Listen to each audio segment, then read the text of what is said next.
audio.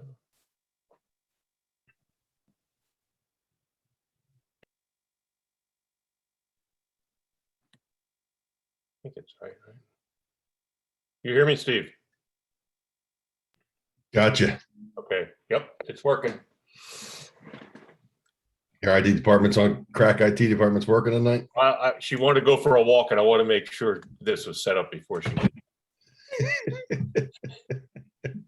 I just can't use Apple. I'm fine on a PC, just this Apple business.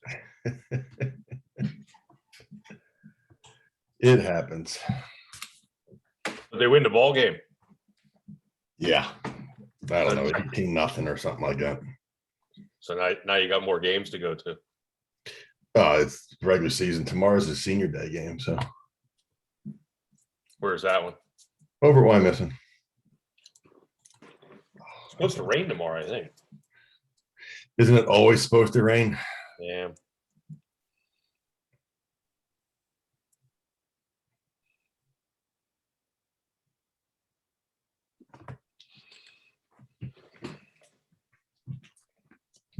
It's good to be back at my desk though, not on the phone. Yeah, I tried that. That doesn't work too well.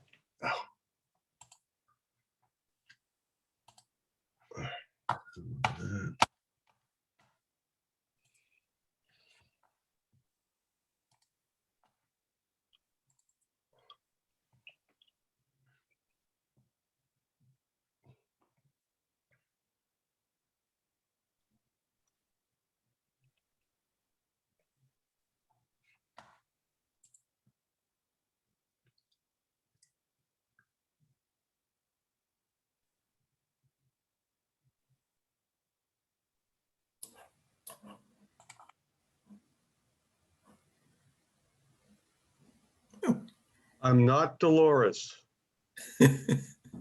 Just thought, Hey, Greg. I just thought I'd mention that, guys.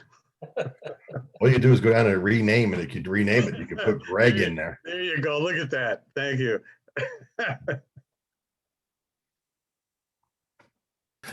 Hi, everybody. I hope you hear me. Just doing a sound check so we don't have what we had last time.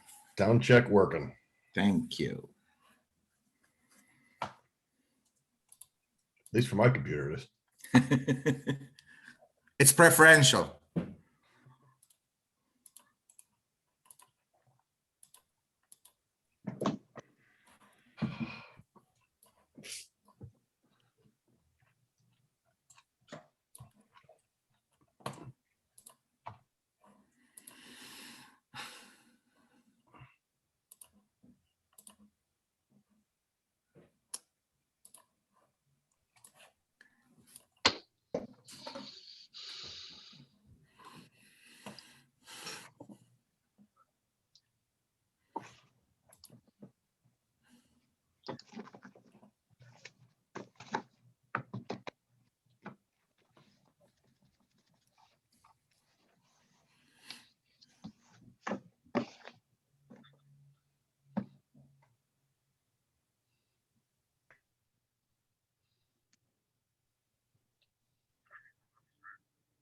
Yeah, I take.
Mr. Portner. Hello, stranger. Hey, Mr. Jenks, how are you? I'm doing well. How about yourself? Can't complain. Good. Good to see you. Good seeing you too. I finally figured out how to do this. From home. I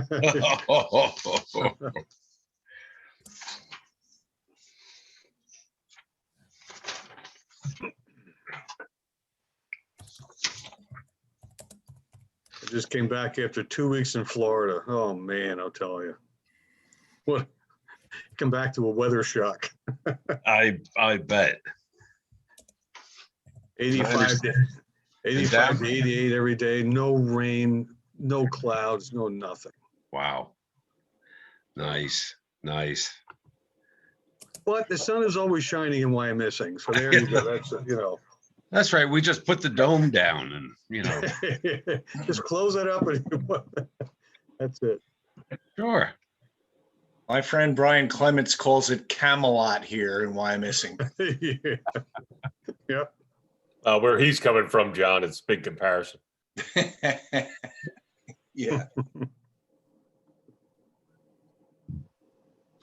Congratulations, John. Well, thank you. All the official word in the paper. Well, that was not the whole story, but some of the story. Still haven't transferred the liquor license yet, which I was hoping would happen by the end of this week, but may or may not. Well, at least you're on your way. Yeah.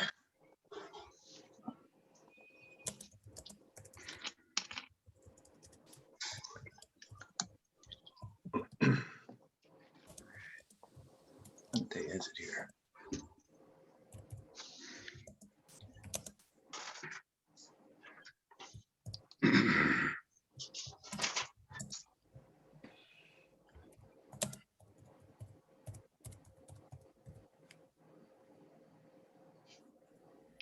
Good evening, everyone. We'll call the meeting to order of the Borough Council of the Borough of Wyomissing, Tuesday, April 13th, 2021. We'll start the meeting by reciting the Pledge of Allegiance. I pledge allegiance to the flag of the United States of States of America America. and to the republic For which it stands, one nation, nation, under God, indivisible, with indivisible, liberty and justice. liberty and justice for all. Roll call, please, Melissa. Councilmember Boucher, Here. Councilmember Woodward, Here. Councilmember Brunner, Here, Councilmember Jenks, Here. Councilmember Menon, Here. Councilmember Jarrett, Here. and Council President Mull. Here. There was an executive session before this evening's meeting to discuss personnel matters. Any public comments this evening? Yes, I have some if nobody else has. Go ahead. I wish to State Yes. your name, please. say again. I'm sorry. State your name, please. Oh, I thought you know me by now. Adrian Jadick, 48 Cardinal Road. So I wish to protest the lack of ethics and accountability that has become the de facto modus operandi at the Borough of Wyomissing. We have seen in the last Finance Committee, Mr. Woodward asking a borough contractor to provide the committee members with political ammunition to be used in the upcoming electoral campaign. At first, I was shocked about the nerve that he has to ask a professional to sing praise in a public meeting. But then I realized that his sense of entitlement is so deeply rooted that Mr. Woodward doesn't even think he is doing something wrong. And then we see the incredible amount of money spent on lawyers just to fight accountability. In a mind-blowing move, last year you started asking me to file right-to-know requests in order to obtain the agendas for the public meetings. All agendas for public meetings in Pennsylvania are public. Nobody requires a right to know for that. Then you started playing cat and mouse on taxpayer money. Since the right to know has a 5 business day requirement, but the agendas are issued only 2 days before a meeting, if I would file 2 days before a meeting, I would get the agenda 3 days after. If I filed 5 days before, I would get a reply that the document doesn't exist. And for all this circus, you paid Mr. Hartman's firm a ton of money to represent you at the Office of Open Records. Now again, we're back at the Office of Open Records, as some of you may know. The law specifically requires the release of logs, also known as blotter reports, by PD and investigative agencies. The law also stipulates what these logs need to contain: names of the parties, addresses of the incident.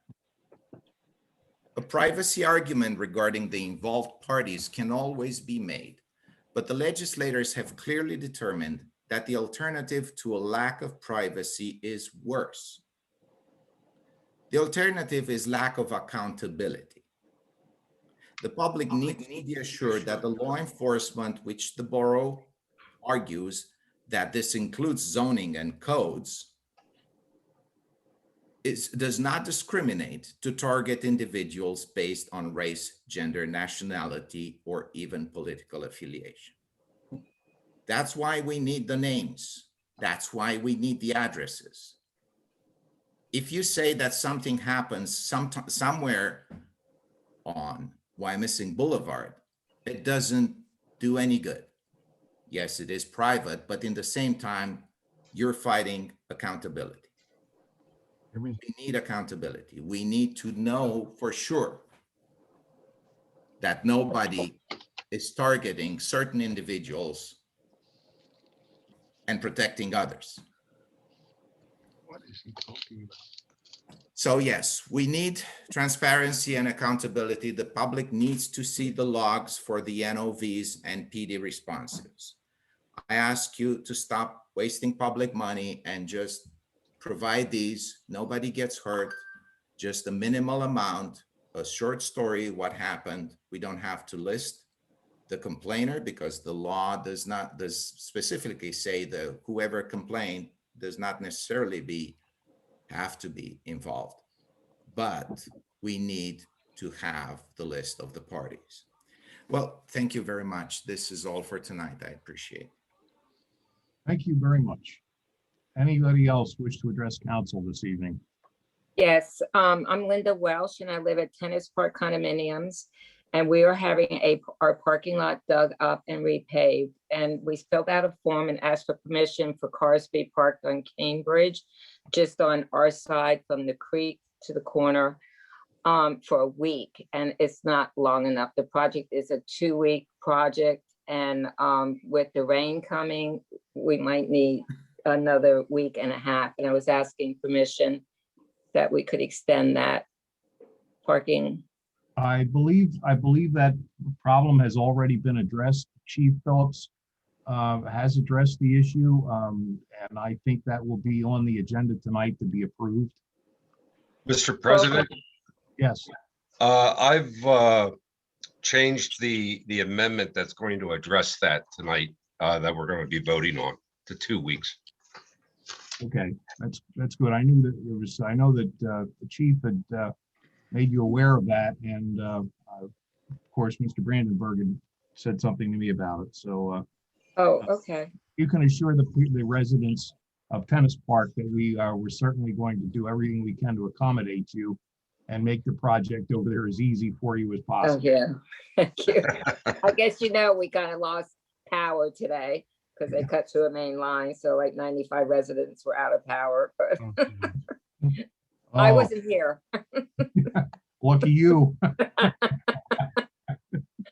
So, okay, we really appreciate that. I was told that the police commissioner could only extend it 72 hours, that I'd have to come to council to get the extra week. So Oh, that's why I'm here, but I'll be glad to bow out and thank you so much. you are Appreciate quite it. welcome. Anything you can do, please call Mr. Brandenburg. He'll be, or the chief. They will take care of you as best they can. Okay, thank you so much. We appreciate it. Have a great day and You have a good too. meeting. Thank you. Bye-bye. Bye-bye now. Anyone else wish to address council this evening? Okay, we'll move on then. We have two ordinances this evening that require a public hearing. And I will turn the meeting over to our solicitor, Mr. Hartman, who will conduct these hearings. Thank you, President Mull. The first ordinance, which is on the screen tonight, is regarding an amendment to the use provisions of the C2 Retail Commercial District in the borough. And the amendment would add a new use by right, which would be entitled a hotel 55 or over apartment adult daycare mixed use. And the intention of this amendment is to permit an existing hotel in the C2 zoning district to be reused as a mixed-use project that would include a continued hotel use, but in addition to the hotel use, also permit 55 or over apartment use and also adult daycare use. And there are a number of conditions that are attached to the permission for this use. So this ordinance has gone through all of the legally required procedures for consideration tonight. It was reviewed and recommended by the Borough Planning Commission, by the Berks County Planning Commission, and it's been advertised for the public hearing tonight. In order to complete that piece of this, I have to ask if there's anyone in attendance tonight who has any public comment for council regarding this specific proposed amendment to the zoning ordinance. Chris, Greg Portner, 35 Buckingham Drive. Just one question. I believe I was involved a little bit when this was being first introduced. I believe the 55 and over community will be both open to the, is it open to the public and to veterans, or is it just public? Well, there is no restriction on who could be a resident of the 55 or over housing in the use. I know the proponent of this project is seeking to provide assistance to veterans in the market, in the Berks County market, but there is no restriction in the zoning ordinance that would limit the occupancy to veterans. I believe that's correct. That's part of the daycare also. The adult daycare, I believe, is the same way. That's correct. Yeah, and I guess the only other question I have is there for the public comment, an income limitation on a resident? There is no piece of the zoning amendment that would provide any limitation on income of an occupant of the 55 or over housing. I mean, it would be within the discretion of the operator of the apartment portion of the project to seek eligibility for some kind of income-based Right. Okay. regulation of the use. But as far as the borough is concerned, there is no income test or a qualification for residential occupancy. All right. Thank you. That's all I needed. Thank you. And Chris, none of this takes any of these properties off the tax roll. None are nonprofit. They're all still taxable. Yeah, with regard to the specific project that we've had discussions about, there was a representation made that the property would stay on the tax rolls. Are there any other comments on this ordinance? Yes, may I say a few words? As much as nobody wants to, it's Adrian Jedic again. Nobody wants to see that property gone to, and we want to expand businesses in the borough. I have been part of these discussions at other committees. I mean, I'm not part, I was just present at the discussions, and I know a little bit, just a tad bit more. What this is in reality is from what I understood, correct me if I'm wrong, is a rent control unit for dedicated to veterans. Nothing wrong. I don't think that the borough has exhausted every other possibility here and looked at every aspect. Just the fact that we have an ordinance written by the lawyer, I don't think all the implications have been looked at. I think this has been rushed through, what I'm trying to say. Because the people who own Crown Plaza, they want to sell it. And I think it's not wise. This is my opinion. I know this was the case. There was a case years ago. I don't think I was in Wyomissing at the time when you guys fought a casino at the same place. I don't understand. And again, it might be me. I don't have enough information, but I don't understand the logic why we would move from a money-making business to a rent control thing. I don't understand it. And I think there was not enough discussion as to the purpose and to the logic and to the long-term planning. Where do we want to go with that area? The mall has been bought by somebody who splits it up. This goes to rent control. I don't think there is a vision, may I say, here. So I urge you to think it over more. That's all I want to say here. Thank you very much. Okay, just to, in part, respond to Mr. Jadek's comment, one of the conditions of the zoning amendment would be that at least 40% of the gross floor area of the structure must remain in hotel use.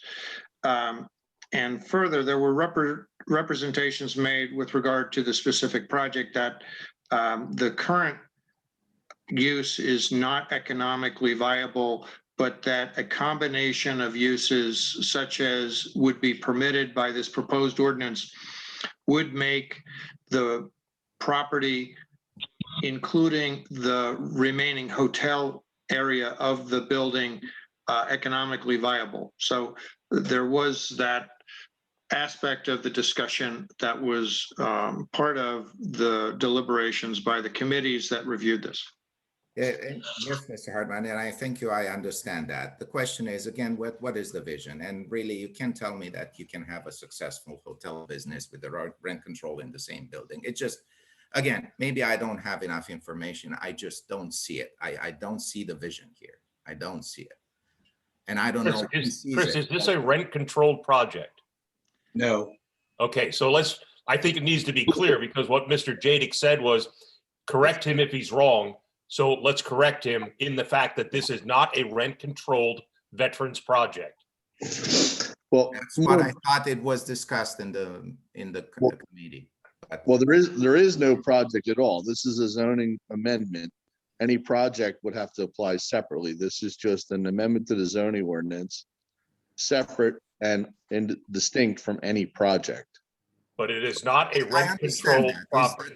It's just that we're changing that property, the scope of the property from being a vibrant area to something that doesn't sound that vibrant anymore. That's all I'm saying. Well, unfortunately, as you were in some of those meetings, yes, you heard also that it wasn't a vibrant, thriving area, that they were running at a 25 to 35% occupancy rate well before COVID hit. So unfortunately, it wasn't a vibrant running area. I agree. And this is in lieu of allowing the property to decay even And further. I understand that very well. I'm just saying, I don't understand. I understand that this is right now the best scenario. That I understand. There's no question. The question is, I don't put together this and not wanting a casino there. And now seems we're going down. So I'm questioning the vision. I understand this. It's just like a failing business. That's it. You have to sell it. You have to tear it down. But my question is, what do we want from that area? And I don't see rosy vision here. I see a very bleak vision. That's all. Thank you. Okay, thank you, Mr. Jadik. I appreciate it. Is there One more- any, Yeah, I'm gonna throw one thing in here. We reviewed a lot of things like services that we would have to provide to this kind of stuff too, I think. And we did before, even with the casino. A lot of that had to do with services provided to these areas, police, fire, and other things were involved with some of that. It was not just that we went downhill from whatever it was, the casino, which was some time ago now, to a zoning change for this. I don't think that's the case at all. I think there is a vision there. Go ahead. Glad if you think so. I don't see it. All right. Okay. is there any other public comment that anyone wishes to offer with regard to the proposed ordinance? I don't hear or see any indication of that. So I'm going to recommend to council that you close the public hearing at this time. And with the closure of that public hearing, we have now completed the legal process that is necessary before you can consider enactment of the ordinance. So with that being said, I would now recommend to council that you consider a motion to enact ordinance number 1417-2021, amending the borough zoning ordinance. Is anyone willing to make that motion? So moved. Second, Second with pleasure. all in favor, please signify by saying aye. Aye. Noes? Ayes have it. And the ordinance is enacted.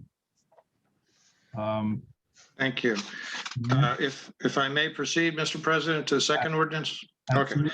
We have a second public hearing which has been advertised for consideration of a second amendment tonight to the zoning ordinance.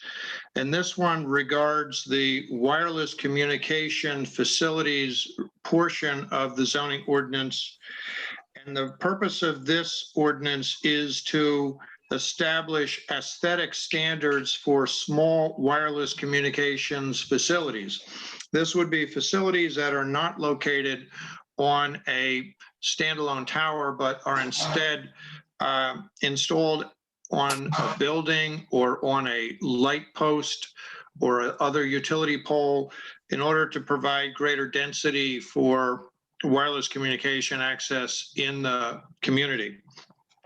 With the likelihood that new facilities of this type will be installed in the borough, the Planning Commission looked at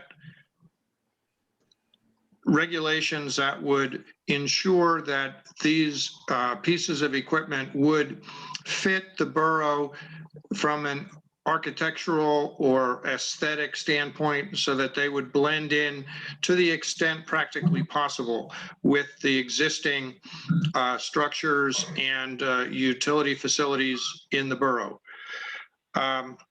There is a process that is required for someone to obtain a permit to install such a facility that will require them to show the zoning officer what their installation would look like in the context in which it is proposed to be installed, so that the review of the aesthetic standards can be effectively carried out. So this ordinance is intended, again, to protect, to the extent practically possible, the aesthetics of the borough. This ordinance has also gone through a review process that makes it possible for the public hearing to occur tonight. It was reviewed and recommended by the Borough Planning Commission and also by the Berks County Planning Commission. It has been advertised for a public hearing at this time, and I will now ask if there is any public comment regarding this specific amendment to the zoning ordinance concerning aesthetic standards for small wireless communications facilities. Is there any public comment? I have a few questions. Is this true that this was requested by AT&T? They came up with the idea. Actually, I believe it was the other way around. AT&T said they would like to have the opportunity to install some facilities in the borough. And the borough said, we will not consider your request until we have had an opportunity to consider aesthetic regulations that would be applicable to your installation. So that's how my understanding So it was is. initiated by AT&T because my follow-up thing is right now, what if other companies want to do the same? The technology is not going this way. All the other companies are doing towers. AT&T will probably use this alone. And the question here, I think if we enact something like this, is we're going to have all sorts of little thingies on poles.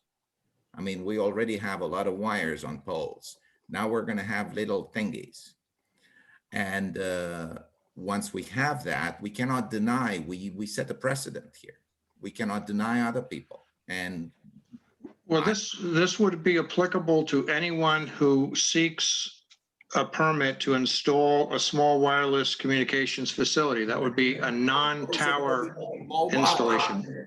right? Mr. Jadik, this is Michelle. First, it's not AT&T. It was Verizon that contacted me over a year ago with a request to co-locate on borough-owned streetlights or utility poles. We have what you're calling little thingies are actually wireless communication antennas that are about 3 feet tall by 2 feet wide, already installed in the borough because they are allowed to install them in the public right of way under, Chris, correct me if I'm wrong, state and federal regulations. We cannot That's deny right. them the ability to do that now without this ordinance. This ordinance is an attempt to put some aesthetic regulations in place as to what those wireless communication antenna can look like, where they can go, how they have to be disguised, and how frequently they can be placed on streets so they're not 2 feet away from each other up and down all of Penn Avenue. Okay, well, I guess if that's the case, I guess that's fine. If we cannot stop them from putting them up, I guess. Yeah, that is correct. We can't stop them from getting permits. What we're trying to do is to mitigate the impact to the extent practically possible. Thank you so much. All right. Are there any other public comments as part of the public hearing tonight on this ordinance? I don't see any indication of that. So at this point, again, I would recommend to council that you close the public hearing for this evening. And that then entitles you to consider a motion to enact ordinance 1418-2021, amending the zoning ordinance for aesthetic standards for small wireless communication facilities. And I recommend that you consider making that motion. Is anyone willing to make that motion from the floor? Also move. Second, Second, we have a motion and a second. All those in favor, please signify by saying aye. Aye. Opposed? Ayes have it, so ordered. Ordinance is enacted. Thank you. Okay, that concludes the public hearing for this evening, and we'll go right into our normal council meeting. First item on the agenda is the council meeting minutes from March the 9th, 2021. Are there any additions or corrections to the motion of the minutes of the meeting? All those in favor of accepting the minutes as written, please signify by saying aye. Aye. Ayes have it. I'll need a motion to receive all the committee reports. May I have that, please? So moved. Second, second, all those in favor, please signify by saying aye. Aye. Aye. Ayes have it. Thank you. Consulting engineers report, Mr. McCarthy.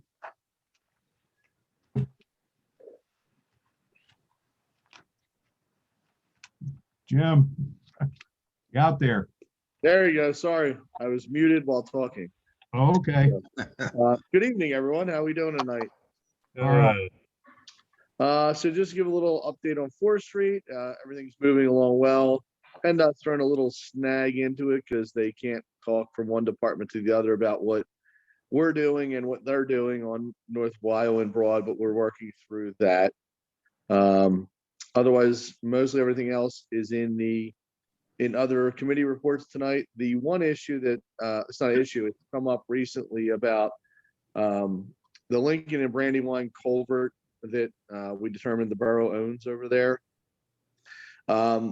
A grant application has come up, and unfortunately that the deadlines, we didn't have time to take this through infrastructure and other committees, but it's through DCNR and DEP. It's a flood mitigation and watershed restoration grant.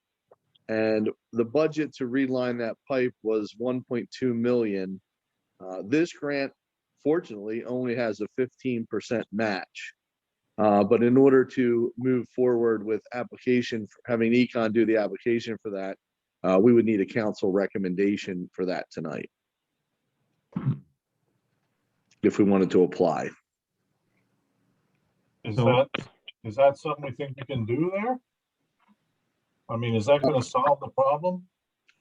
Well, the one in the drainage study, the one recommendation that came out of there was that pipe is in need of relining of the joints, as well as fixing some of the projection that the homeowners extended pipes through them and didn't connect them the way that we would connect them if we were doing, so they're projecting in the pipe. And the estimate to fix all of that stuff, this is basically maintenance, Tom, of that pipe to ensure we get another 20 years out of it. And we were recommended in that report that it wasn't an imminent thing, but it's something that we should consider doing in the next 3 to 5 years. So when this grant popped up and we saw that the relatively low match percentage, Michelle and I, in speaking with Econ Partners, our grant writer, thought we should at least bring this to council's attention tonight to think about. Is this something for this year, Jim, or for next year? Well, the grant application will be for now. Michelle, when that award wouldn't be till almost the end of this year, is that correct? Yeah, and I mean, like every other state project, we typically have between 1 to 3 years to actually move forward with it. But correct me if I'm wrong, Jim, the cost on this, I think the estimate was like 1.8, and we're looking at a 15% match, so about $200,000 for a almost $2 million project. Correct. So it's something we could budget for either next year or the following year. Correct. Right, and if we were fortunate enough to get it and didn't want to use it, we could always say we don't want to use it. But we'd have time to budget for the match and. Right, we could budget for a match in 22 or 23. Or both. Does this require us to do any of that right of way stuff on top of the ground down through there? No, this is just for the pipe itself. Okay. This is Jim. If I could mention too, that over the last decade or so, we've had small sinkholes out there, not even sinkholes, just washouts, because of bad joints in that pipe. That soil from people's backyards gets into the joint. They get a depression in their yard. And like Jim said, it's not going to solve the problem, but that pipe has a lifespan, and this will surely extend it. Bradley, to replace that pipe, if we don't do any maintenance and have to replace it, we're probably talking about a $6.5 to $7 million replacement cost. Versus a $1.2 million maintenance cost. And if we can get 85% of it paid for by the grant, it seemed to make sense to bring that to council to discuss. And normally we'd like to take this to infrastructure and through all that, but this is one of those grants that they popped up with, and there's only 45 days to make an application for the grant money. Listen, if we're gonna get 85 cents in the dollar and we have 3 years to plan for it, I think it sounds like a good idea. So I'll make the motion. We apply for the grant. Second. Okay, let's have a roll call vote on that, since it's going to be some money spent. Councilmember Boucher, Yes. Councilmember Woodward, Yes. Councilmember Brunner, Yes. Councilmember Jenks, Yes. Councilmember Menon, Yes. Councilmember Jarrett, Yes. and Council President Mull. Yes. Motion carries. Okay, and then everything else remaining on the report is covered in one of the other committee reports tonight. All right. All I'd those, just like to add, Jim, that Fourth Street's looking good, Thanks, John. and as is the medical school. They both look great. yeah, I agree. Just a quick comment there. I went over the other day with the fire department while they toured the building. I agree with that. I did wonder, and I asked the fire guys about that little roundabout thing with all those cement pieces there. And I don't know that they really had a good answer about the fire trucks fitting through there. They're, Tom, the concrete is designed for large trucks to drive over top of on the inside of the circle. Okay. That's 10 inches of reinforced concrete on top of a foot of stone. So the goal there is that, normal passenger cars, light duty trucks drive on the asphalt, but any type of large vehicle or emergency vehicle just drives right over the concrete apron. That's why we have that sloped curb on the inside edge there, and then where the island is the vertical curbs. They have that extra 12 feet of width to drive right through there. So the macadam meets up with the concrete there. Yeah, there'll be a 1-inch lip between the macadam and the face of the slope concrete curb there for stormwater, but that's really no different than a driveway apron. Okay. Okay. Yeah, one question for Jim Babb. Anything else for Mr. McCarthy? All I those, didn't get that. Could you try again? all those in favor of accepting Mr. McCarthy's report, please signify by saying aye. Aye. Aye. Sorry, I'm still not sure about that. Somebody's Alexa is going on. Somebody doesn't like my report, apparently. Yeah. Well, Mr. Moll, before we proceed, just one quick question for Jim Babb. Has the applications for the 50/50 sidewalk expired? Yes. Okay. Yeah, we are in the bidding process at this point. Okay, Jim, I have two people who asked me, so I wanted to check. Yeah. It's at this point it's closed. Yes. Okay, thank you. That's okay. a bummer because there was some new people down on Evans and Garfield too, I think might have taken the offer on that. There's a couple of bad I've sports I've been fielding phone calls for the last 2 or 3 weeks, and we just have to shut it off at some point so the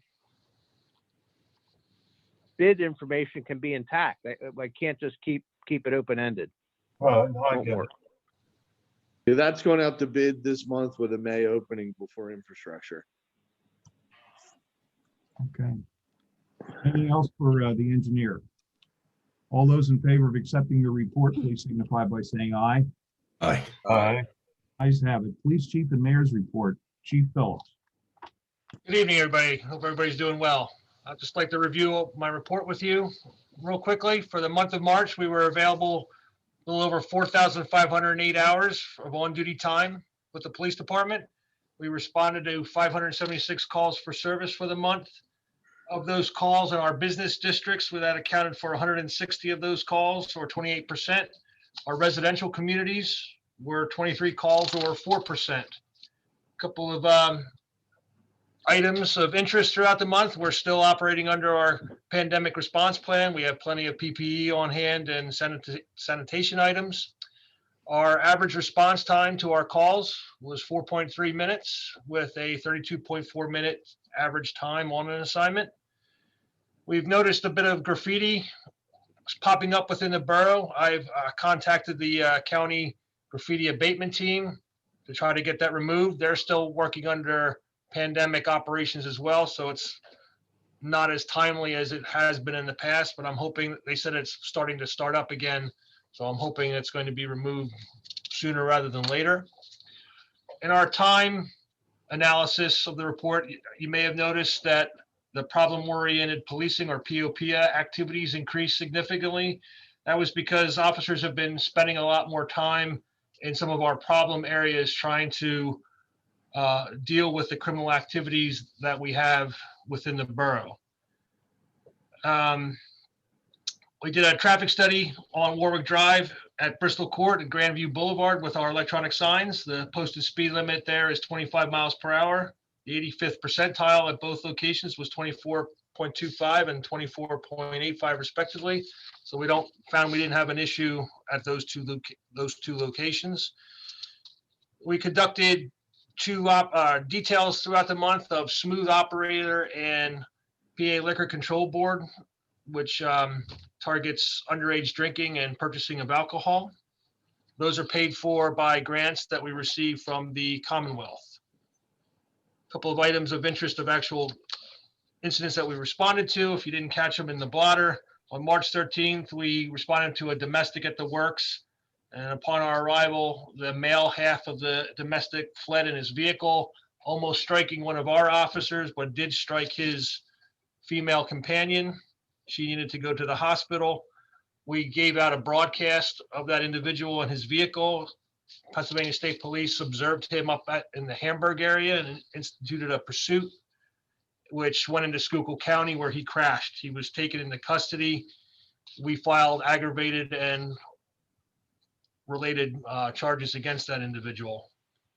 We participated in a truck detail with the Exeter Police Department. We usually do one of these a year here in Wyomissing, and we're in the infant stages of planning what we're going to do here in the borough and when.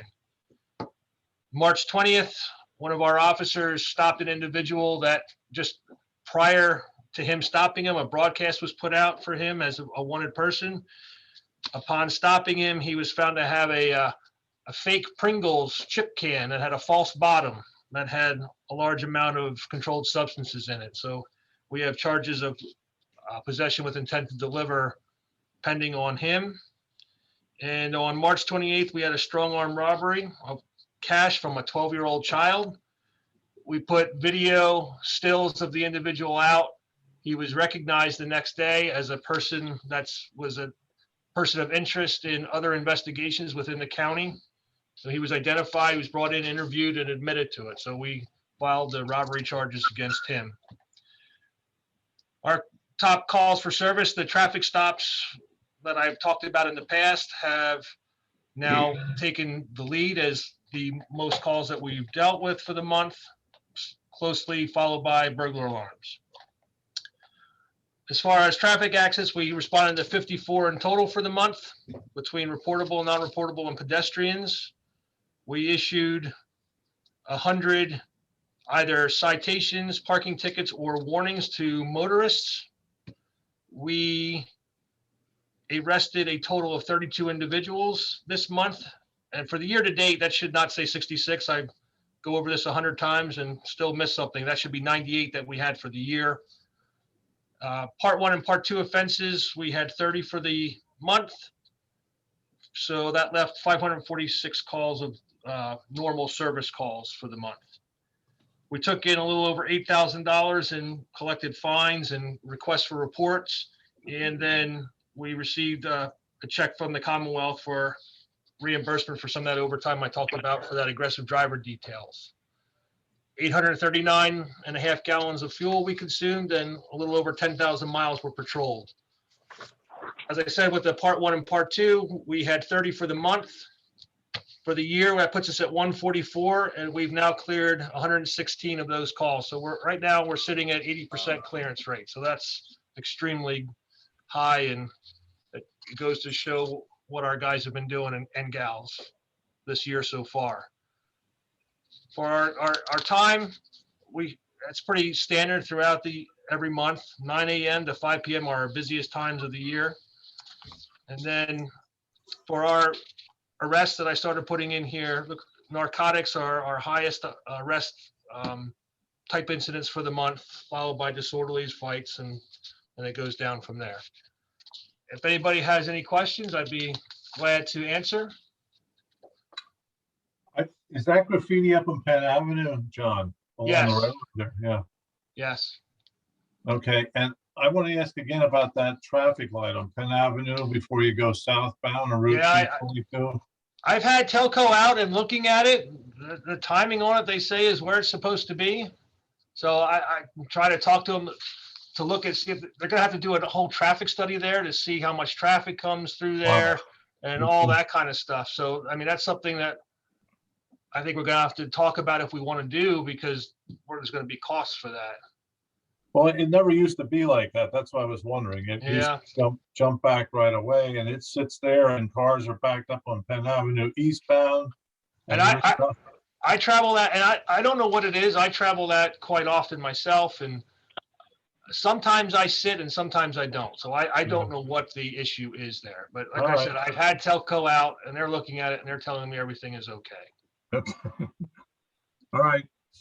So John, I thought you were taking your son out for dinner for his birthday. That's what I was going to say. I'm going to jump off. I have Sergeant Karstein on the video here for the meeting. If anything comes up and that you need, you can ask him or he can let me know and I'll get back to you. But if before I leave, if anybody has anything, I'd be glad to answer your question.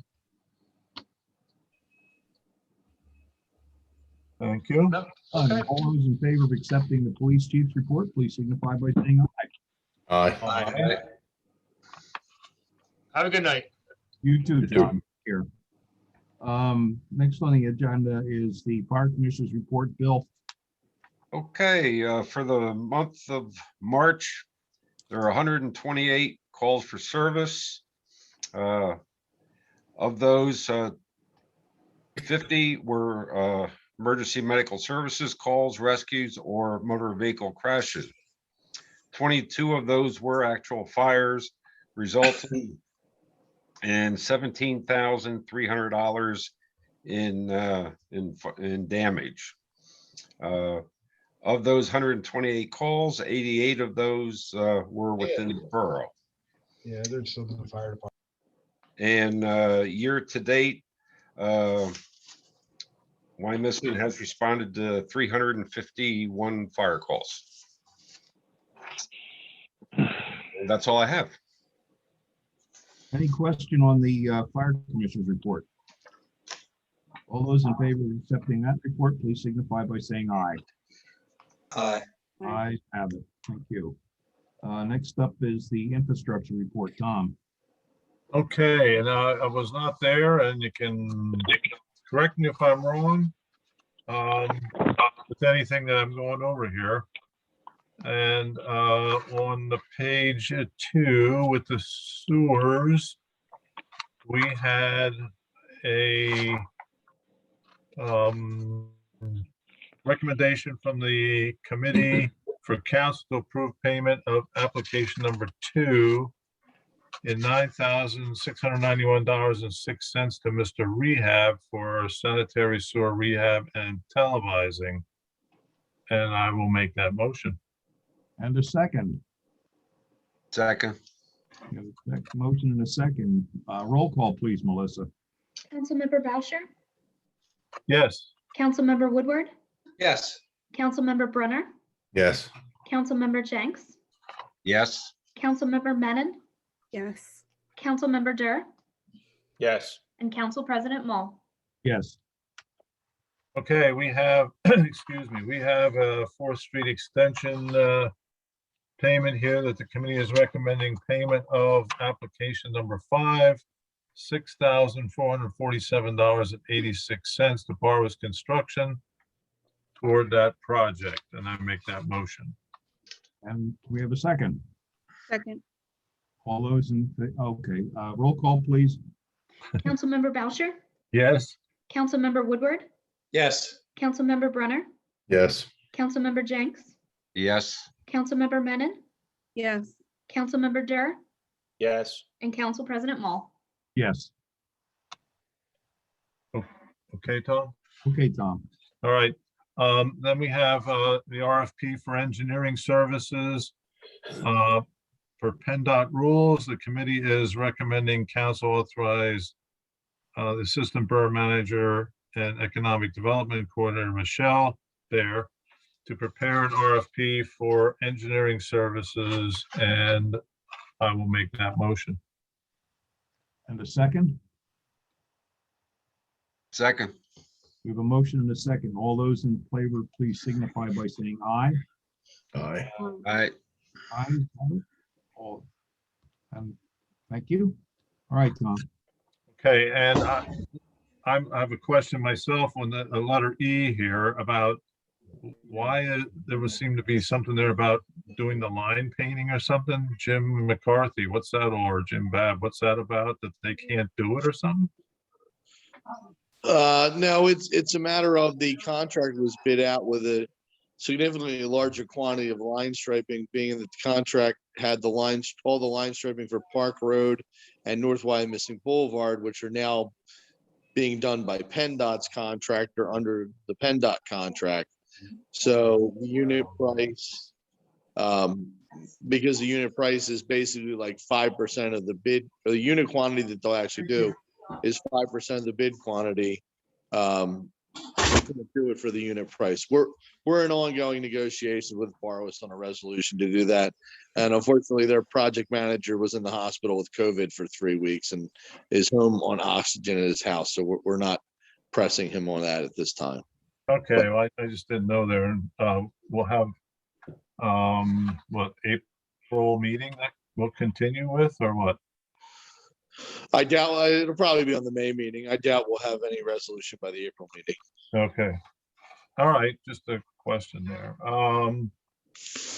Okay, I saw down at the bottom of the storm flood damage, the piping stuff. I saw Jim, how far are there? It looks like they have pretty much of it done. Yeah, I would say we're completely done other than some restoration. Yes. Yeah. It looked pretty good. Did it seem all right to you too? Yeah, we just need to wait for some, I hate to say it, wait for some rain so we can see if it makes a difference. Oh, good. All right.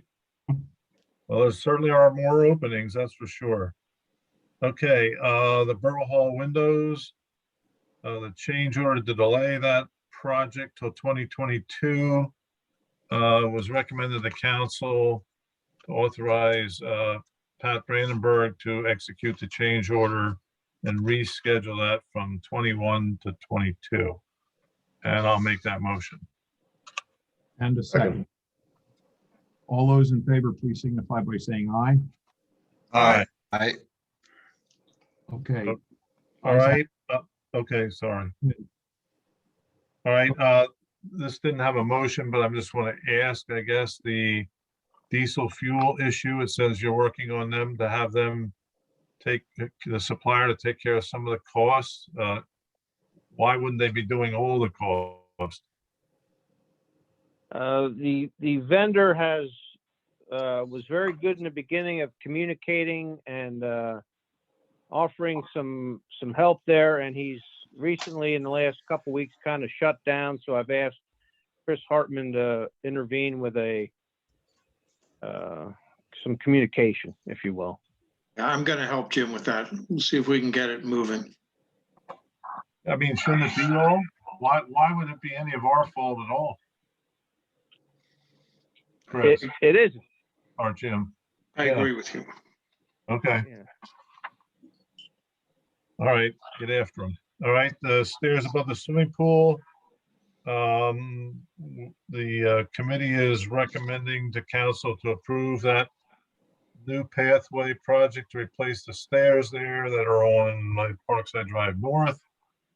And I'll make that motion. A I'll second it. We have a motion and a second. I have a quick question.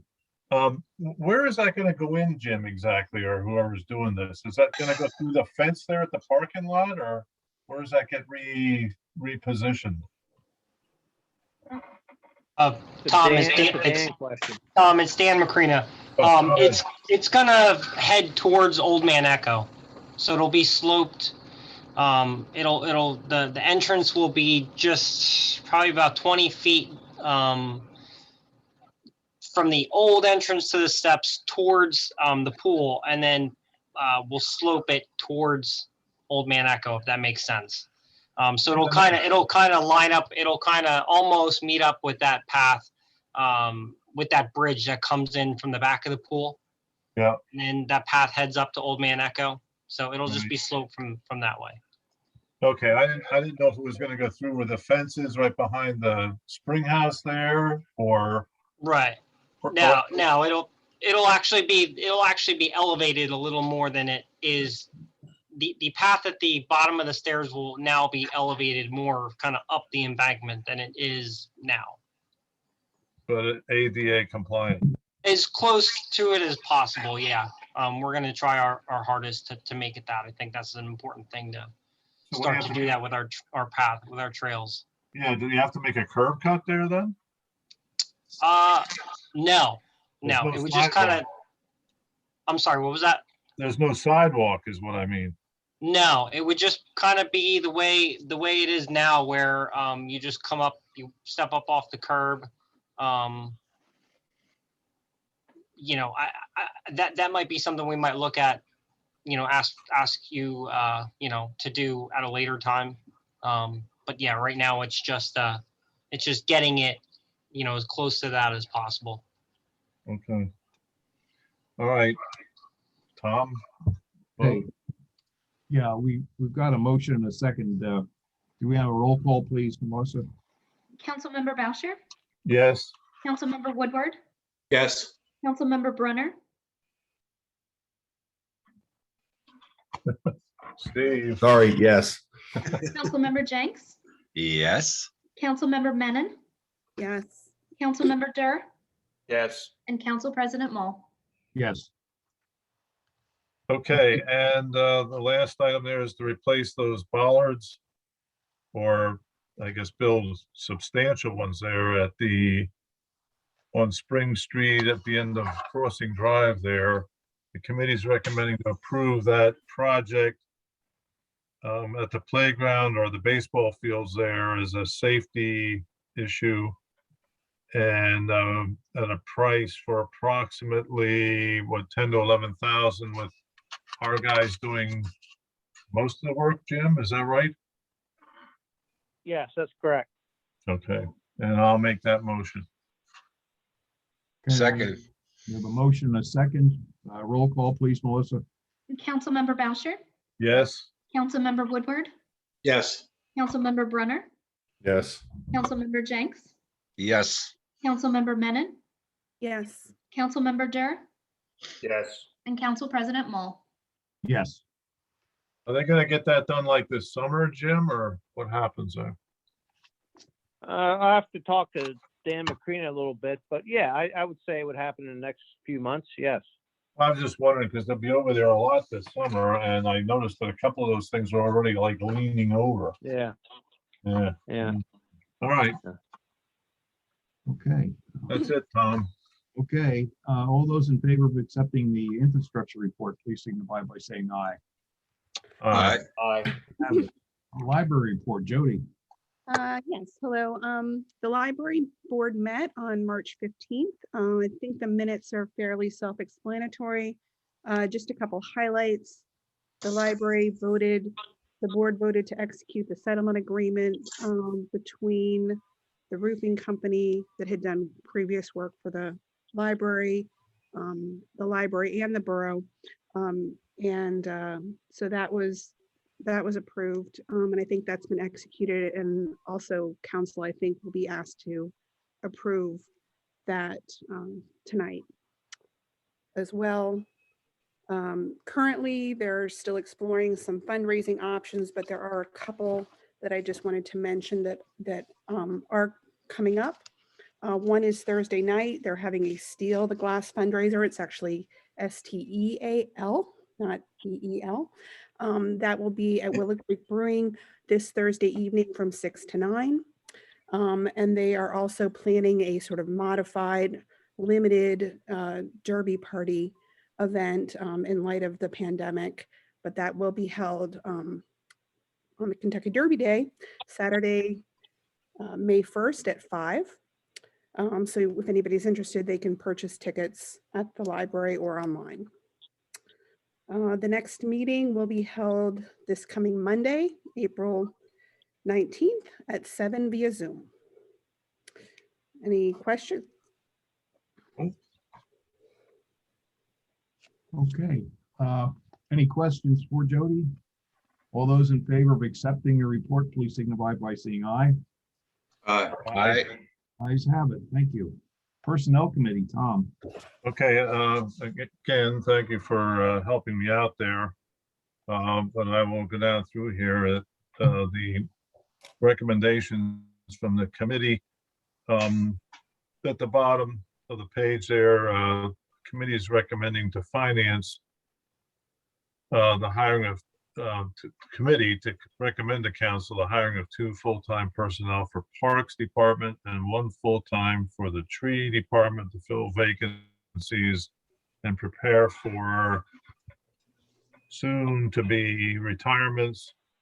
And to, I guess, as part of that plan, to eliminate 1 part-time summer position. And I'll make that motion. We have a second. Second. All those in favor, please signify by saying aye. Aye. Ayes have it. Go ahead, Tom. Okay, another recommendation to council here is to promote Dan McCrena from interim Parks and Rec Director to Parks and Rec Director full-time, I guess we'll call it, or officially take away the interim portion there. And I will make that motion, and We have a second. Second. All in favor, please signify by saying aye. Aye. Aye. Ayes have it. congratulations, Dan. Congratulations, man. Yep. Thank you so much. Welcome.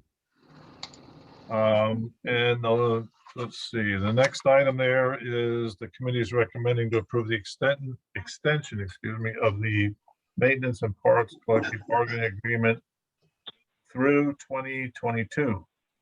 Or is that just for this year? Agreement until 2022. Does Until. it end it? It'll- Go ahead. Extends it a year, Tom, takes it out to December 31st, 2022. Okay, so it takes it through 2022, and I'll make that motion. Second. Second. All those in favor, please signify by saying aye. Aye. Ayes have it. Okay, and the last item there here is the committee is recommending council request authorization for the Civil Service Commission to certify a list of candidates for the police department patrol position. And I will make that motion. And we have a second for that. Second. All those in favor, please signify by saying aye. Aye. Aye. Have it. Okay, and was there something else that we needed with that for personnel? The civil service we got, right?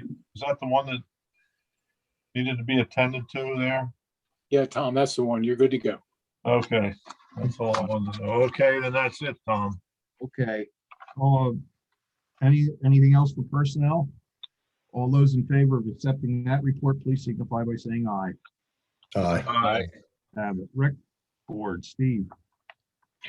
Okay, I'll give this a run. Dan, jump in whenever you want to, and congratulations. The committee reports the Earth Day event will be held on April 24th. It's basically sponsored by Mascaro and Advanced Disposal, donating vests, trash bags, and gloves. That's a Saturday. As a side note, I know that there are some high school affiliated groups that are going to be doing it also on Sunday because they have sporting events on that Saturday. But there's no traditional Earth Day event because of obviously the COVID-19, but there will still be some cleanups in the park, and it's sponsored by Mascaro and Advanced Disposal. The fishing rodeo is on for May 8th. We have expanded the area of the fishing rodeo. Dan, if I'm not incorrect, we're going all the way up to Ruth's Bridge. Just about. Maybe I want to talk with you later. I think we're going to look at going up to Old Man Echo because of some access issues, but close enough. Old Man Echo? That's Yeah. a little bit different. Ruth's Bridge. It's a little different than Ruth's Bridge. Yeah. Oh, I'm sorry, Ruth's Bridge. Yeah, we can, yeah, we just have to iron out some access, make sure we have some access issues that are safe there because the bank's a little higher. But Bottom line is we're going to expand it so that you can be fishing socially distant. There'll be more fish. There'll be 600 fish.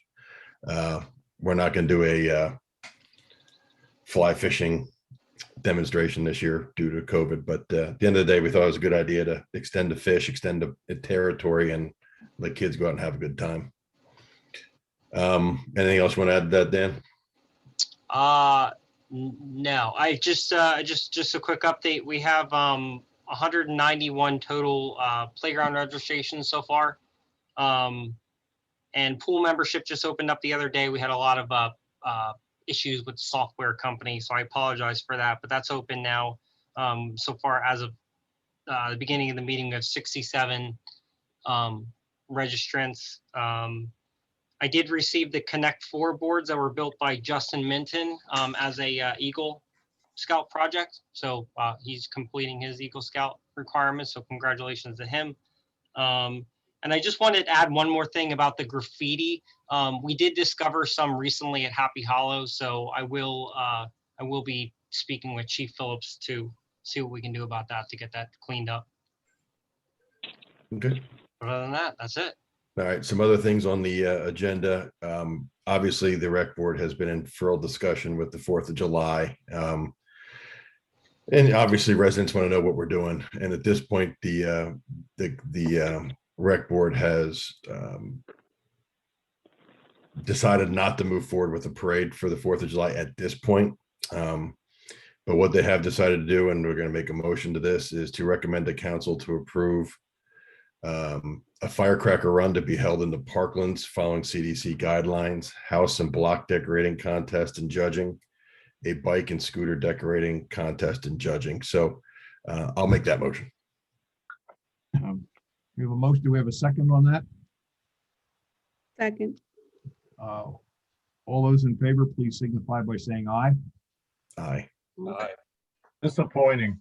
Yeah. I will also say that the tenor of the meeting, if something happens dramatically and we're able to somehow put on a 4th of July parade, I'm sure Dan's going to squirm when I say this, but we will do everything we can to get it on the docket. But at this point, to book people and spend money on booking bands, then cancel the parade later, just doesn't seem to make a whole lot of sense. All right, moving on.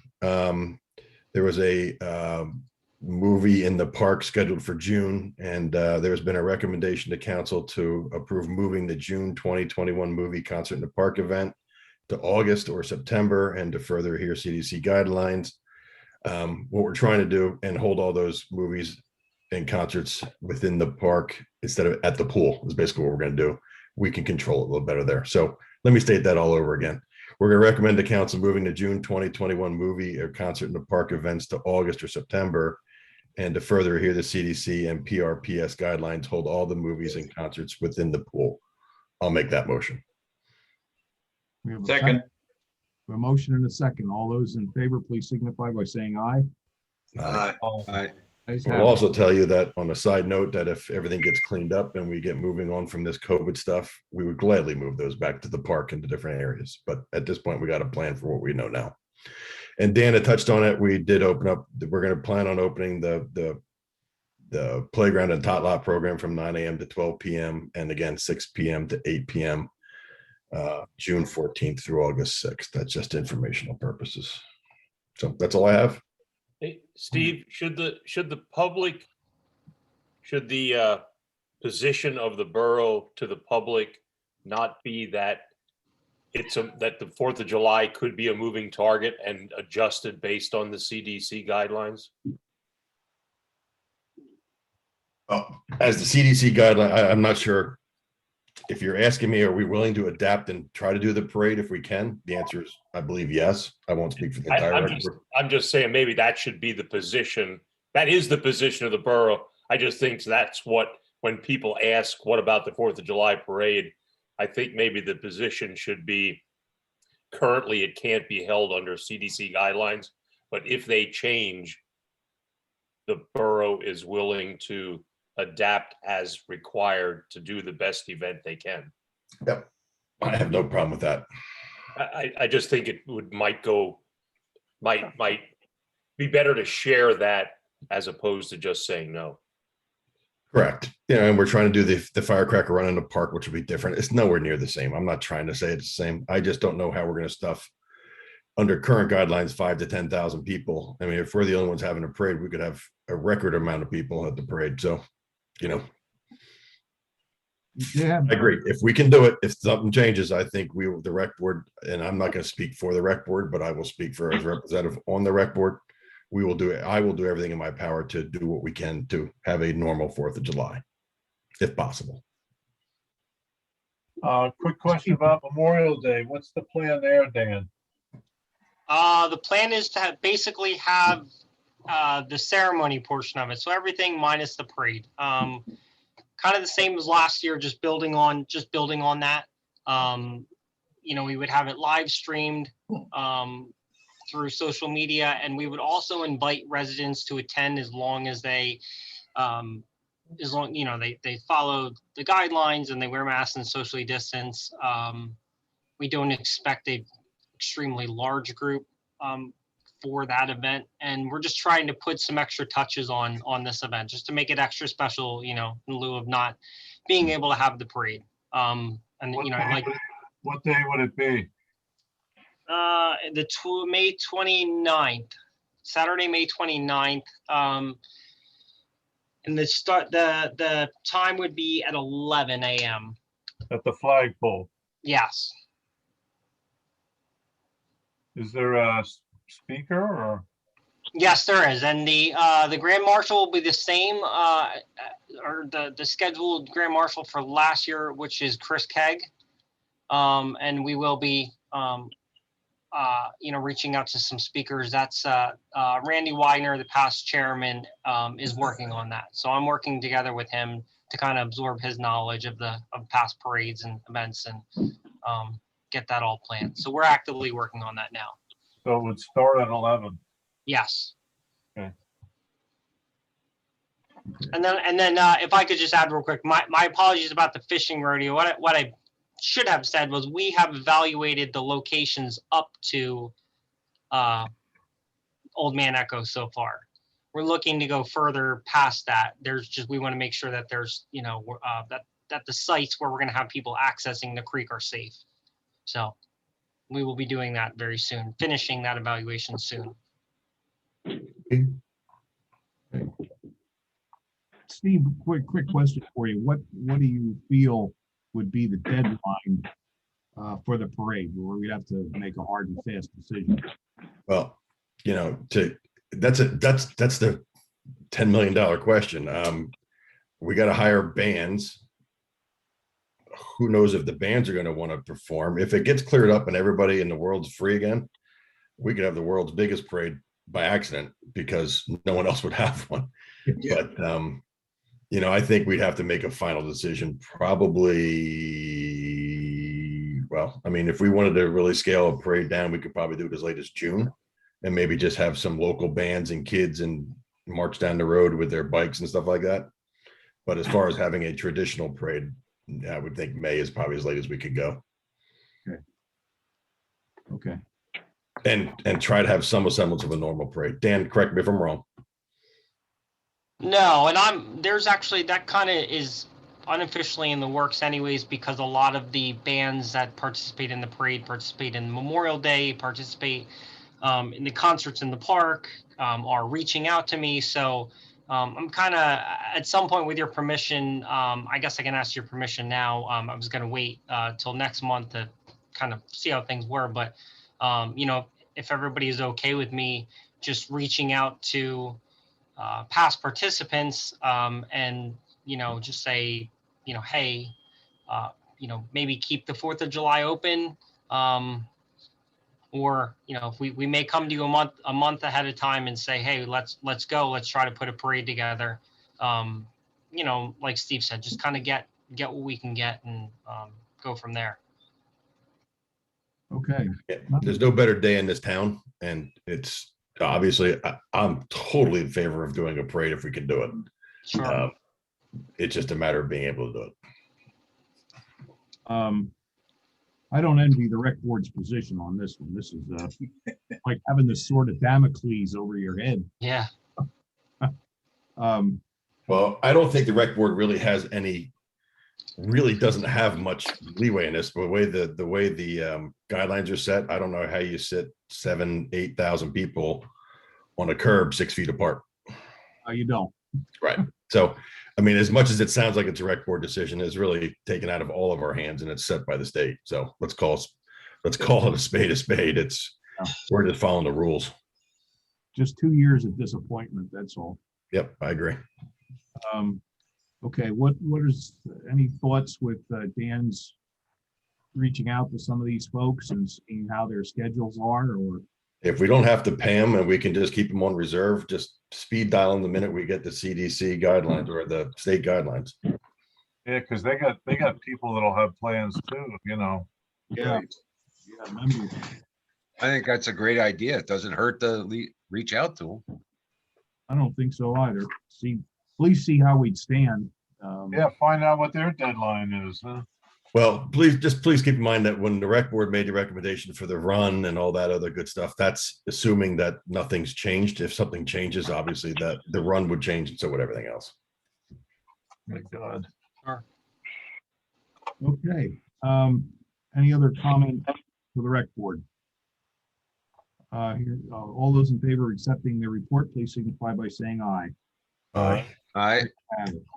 Fire and Police Committee, Bill. Okay, Fire and Police Committee met on March the 29th. And under the fire department, Chief Hackman had reported that we may have to push the sale of the tower truck, Tower 79, back to May or maybe even a little later in order to accommodate the new ladder truck going out for some warranty repairs and some NFPA testing. So we may have to hold off on selling that for a few months. So that's all on the fire department. Western Berks Ambulance reported 235 calls for service for the month. And now under the police department, the tennis park condominiums requested parking along Cambridge Avenue on the side of the condos for the duration, which is now changing from 1 week to 2 weeks, Sunday through Friday. And I will make that recommendation. And we have a second for that. Second. All those in favor, please signify by saying aye. Aye. We might want to just say that it could last 3 weeks, depending on the weather. Kind of a moving target. Oh, that's true. Yeah, what she said about the weather. Yeah. So what are you going to do? Go ahead, Bill. All righty. Also, the police department is ready to move forward with the purchase of a supervisor's vehicle, and it is a budgeted item. So I will make the motion, the council approve the purchase of a budgeted supervised vehicle for the police department. Second. We have a motion and a second. Roll call, please, Melissa. Councilmember Bauschen, Yes. Councilmember Woodward, Yes. Councilmember Brunner, Yes. Councilmember Jenks, Yes. Councilmember Menon, Yes. Councilmember Durr, Yes. and Council President Mull. Yes. Okay, Bill. Okay, the police department has also requested a budgeted training item, and that would be to send Sergeant Karstein for training, and I will make that motion. Second. Motion and a second. All those in favor, please signify by saying aye. Aye. Aye. Ayes have it. Okay, Chief Phillips said the bulletproof vests are due to be replaced at a cost of $23,400. And I believe they are also, police department has an available $8,000 grant to use towards these vests, which would come out to purchase $21,442.40. And I will make that. We have a second? Is that right? Is that number right? Yeah, I have a number of the original, well, an allotted of 23.4, and the bulletproof vests are at a cost of $21,442.40. And then take off 8? And then take off the grant reimbursement of 8,000. Okay. Second.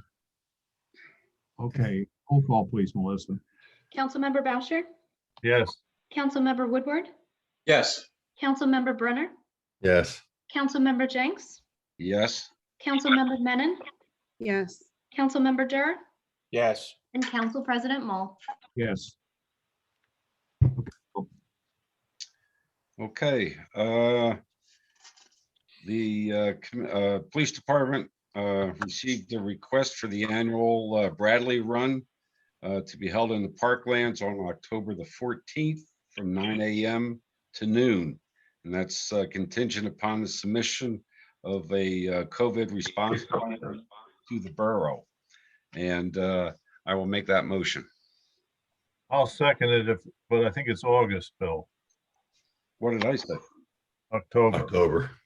August, I apologize. August the 14th. I will also tell you that the last name is Mayor, not Mayor. It's an ER, not an OR. Tomato, tomato. Tomato, tomato. Do we have a second? Yep, I seconded it. Okay, all those in favor, please signify by saying aye. Aye. Aye. Ayes have it. Okay, and finally, at our meeting, there is a public comment where concern was voiced about the web version of the police blotter reports, specifically the removal of incident addresses and reporting officers' names. Does not fulfill open records requests. If a right to know request is filed for a police blotter report, the requester would get the standard format that includes addresses and the reporting officer's names. So that should clarify that. Discussion will also be brought up at the meeting to rename the new version of the online report to eliminate any future confusion. And that's all I have. A quick question. Where does the Animal Rescue League thing fall into this police thing? I was just wondering how much I see, from time to time stuff there, and I was just curious, how has that been going dollar wise, I guess I'll call it. Pat, I don't know. I'm sorry, Tom. You were broken up, Tom. What's your question, please? The question about the Animal Rescue League, like, how is that going in terms of like how much we're paying versus how much we're using it and all that, I know we're getting good service, and that anytime an officer calls, the league is responding. I think that, it's, we're not having any issues. There's been no complaints. Okay.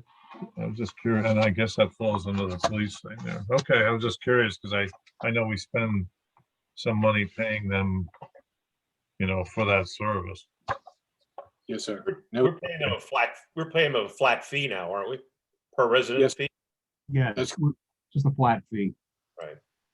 So it doesn't matter how many whatevers we pick up, right? That's correct. Okay. How many whatevers? I gotta be careful what animals we name. Okay. Any other questions for the Fire and Police Committee? All those in favor of accepting that report, please signify by saying aye. Aye. Ayes have it. Planning Commission, John. Well, Mr. President, if you and the rest of council will indulge me, it'll become clear at the end of my story here why I'm telling you this. But we had a meeting with Michelle and Chris and myself and Fred Levering and a McCarthy representative at the Stoltzfus homestead out on Tulpehocken Road. And it is just kind of really interesting and rewarding that the Germans that came here, the Amish people, most of them trace their roots back to the Stoltzfus house and the Schmucker house down at the Stone House to Wyomissing. So they just gave us a tour, and they want to do some different things, and maybe have corporate events there, and or wedding receptions, which Chris said, well, those kind of events want to have alcohol there. And I don't know that Elam Stoltzfus, who gave us the tour, and his wife Esther, that his board will be on board with that, allowing alcohol there. But that's not our problem, that's his problem. But there's things they want to do there that we can come up with at a different, maybe next meeting. But so just something like 25.7% of all Amish people in the United States, last name is Stoltzfus. But what brings me around to the end of the story here is they have their yearly fundraiser, and it's May 1st, Saturday, May 1st. And if you want to go there, I think it might behoove you just to take a look around there in the first place. And if you had a spare $3,000, you could buy a quilt. So, and maybe some furniture. But so May 1st is the date. Please tell me that's during the day and not the evening. Well, I think it's during the day. Okay, because the library is, the Derby is. Well, that's Derby Day, yeah. So Okay. anyway, on to the Planning Commission. We had 2 requests from Wyomissing School District. One of them at the elementary school, they want to put 6 little additions on there, and one at the high school where they want to just expand the cafeteria. And I asked them, so being an ex-school board member, I asked him, the architect, what's the population of the Wyomissing School District? And he didn't know, but I've since found out. When I was on the school board, the student population was a little over 1,700. Well, now it's a little over 1,900. Yes, that's correct. That's 12 or so % higher, and it costs a lot of money to educate kids. But anyway, that's just a big piece of the tax puzzle here for the Wyomissing School District. So we also talked about if we could go down there and see what the stormwater management part of the agenda is. And hey, Jim McCarthy, you still on this call? Yes. How about that laundry list of things that they had to do? Did they address them or not? They could never have gotten through them all. They said they get it done by the end of last week. That's impossible. They haven't resubmitted anything to date that I've seen. Right.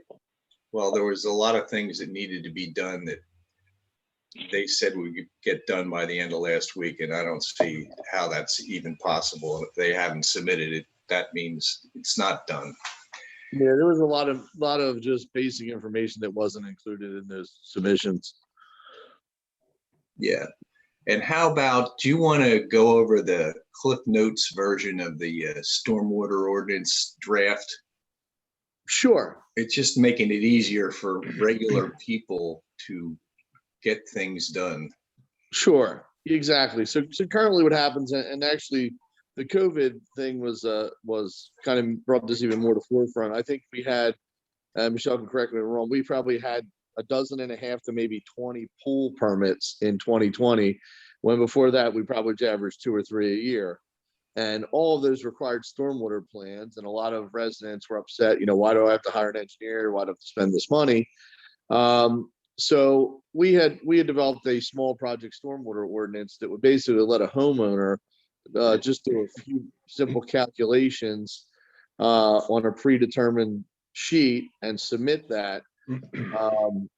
And the thought process was, to limit this to no more than 1,500 square feet and only allow this on single family residential homes. So anything requiring a subdivision or land development would still have to have the engineering done. And all these is prefaced by there can't be a downstream drainage problem for people to use these shorter things. But so if somebody's going to hire an engineer to do a full stormwater plan, they're probably going to end up spending around $5,000 and then submit it for review and have to go through all that. So they're probably looking at, $6,000 to $8,000. And we came up with a smaller project that a homeowner could do themselves. We could just look at it quickly, and it would basically be like a $500 application fee, which is currently our minimum application fee for a stormwater waiver or a small stormwater plan. But it takes the onus of that, the burden of that expense off the property owner on these smaller projects. And then anything that would be under 500 square feet, a waiver could still be granted by the borough manager as long as the engineer recommends it. So that was basically the gist, to try and expedite and save the residents some hardship and time and costs on these smaller projects. Thank you. How about, so Chris, do we have to advertise this? I'm reading the motion right now. We need to complete the drafting of this ordinance. So there is, an outline of this that Jim and his office have put together. I need to tune that up to make it a Borough of Wyomissing ordinance. So the motion from the committee report that I would recommend would be to authorize me to draft the ordinance, and then we'll have it to review at the next committee meeting and send it back to council. I'll make that motion. Okay, we have a motion. Do we have a second on that? Second. All those in favor, please signify by saying aye. Aye. Ayes have it. That's all I have, Tom. Okay, thanks, Jim. Thank you, John. All those in favor of accepting the planning commission report, please signify by saying aye. Aye. Aye. Have it. Finance and administration, Steve. Okay, and some information is laid out pretty obvious for everybody. Just want to review that Herbine and Company did an audit. The revenue for 2020 was 2.8% over budget, and expenditures were 14.3 under budget. We obviously put an end to most of our projects due to COVID and not knowing what the tax status would be or the revenue status would be. But the audit concluded in an issuance of an unmodified opinion, which is a clean audit at the highest level available for an independent auditor. So books were in good shape. We all know that with the American Rescue Plan, the borough is in line to receive potentially $1,051,461. Not much more to report on that other than we're working on getting the revenue streams of what we need to do to submit to get those funds and maximize those funds. Our cash balance was 8.427 million. And just so we know, we are expecting some reimbursements from the DCED for almost $317,000. So that will improve the cash balance. Not the COVID stuff. That's No. not the COVID, no. No, that's the 4th Street stuff, right, Michelle? That's reimbursements for that. Yeah. Okay, all right. A lot of talk about the transfer tax. Obviously, Equus sold their properties, and that was pending at the time Since then, we have received the transfer tax. And there was a motion made by the committee to take, because it's going to be such a large one-time non-budgeted income, to place the real estate transfer tax from the Equus tax funds received from the sale of that property into a reserve account, and I will make that motion. So what we're gonna do is put it in we're gonna put it in a fund for unbudgeted items. We have a motion. Do we have a second on that? Second. All those in favor, please signify by saying aye. Aye. Opposed? Ayes have it. Go ahead, Steve. We'll be referencing that $341,000 later, I believe. Chris, we just did the resolution 2021-06. Do I have to read it as is? You could read the title of it. Title. A resolution of the council of the borough of Wyomissing, Berks County, Pennsylvania, to temporarily extend the deadline for filing mercantile and business privilege taxes, annual 2020 and final and 2021 estimated return deadline of April 15th for 32 days for both to be filing a tax return and paying the what did I miss? To May 17th, I believe it is, for 32 days. Okay. Are you making that motion, Steve? Oh, I'm sorry. I'll make that motion. Yes. Second? Second. All those in favor, please signify by saying aye. Aye. Ayes have it. Okay. Go ahead. I don't think we have to adjust, we talk about any of this stuff on the hiring plan, because I believe the personnel committee already made that recommendation for the park and trees departments. Yeah, that's correct. More to come next month. We'll have more to come on the 1.05 million that we have access to once we learn a little bit more about what we have to do to earn it.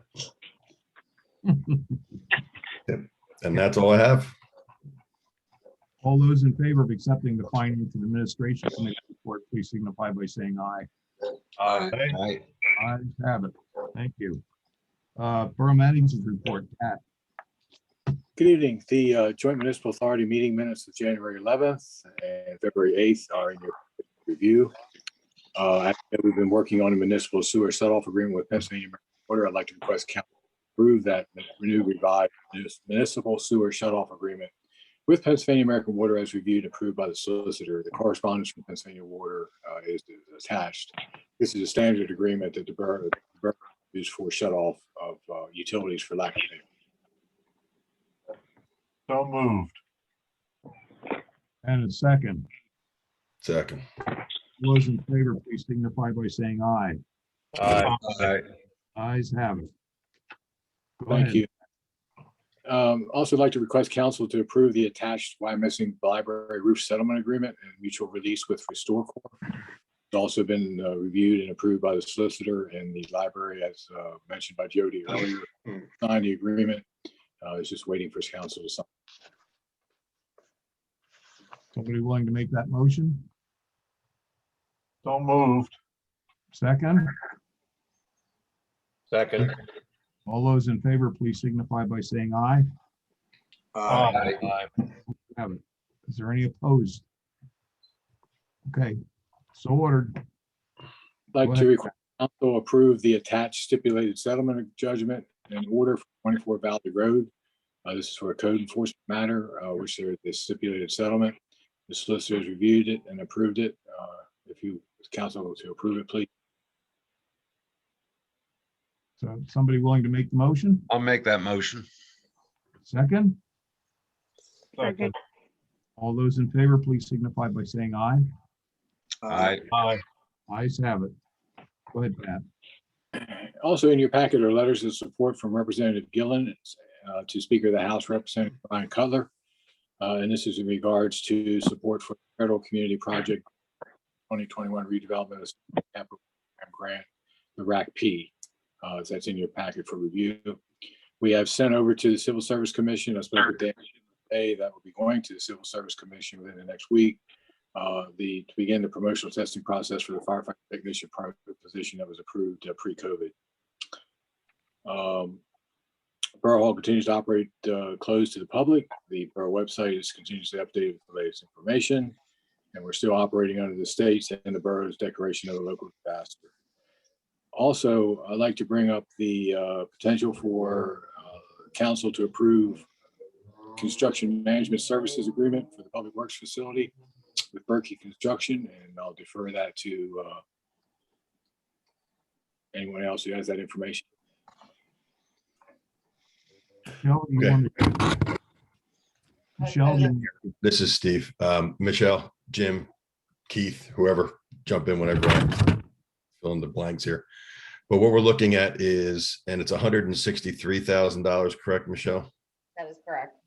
So we're looking at a payment to Berkey for $163,000 for the construction management services agreement for a grant that we've applied for, if you will, with Representative Chrissy Houlihan for $2 million. The caveat to this, and what makes it complicated, is the grant, if we were awarded the grant, would have to be for a project that is shovel ready.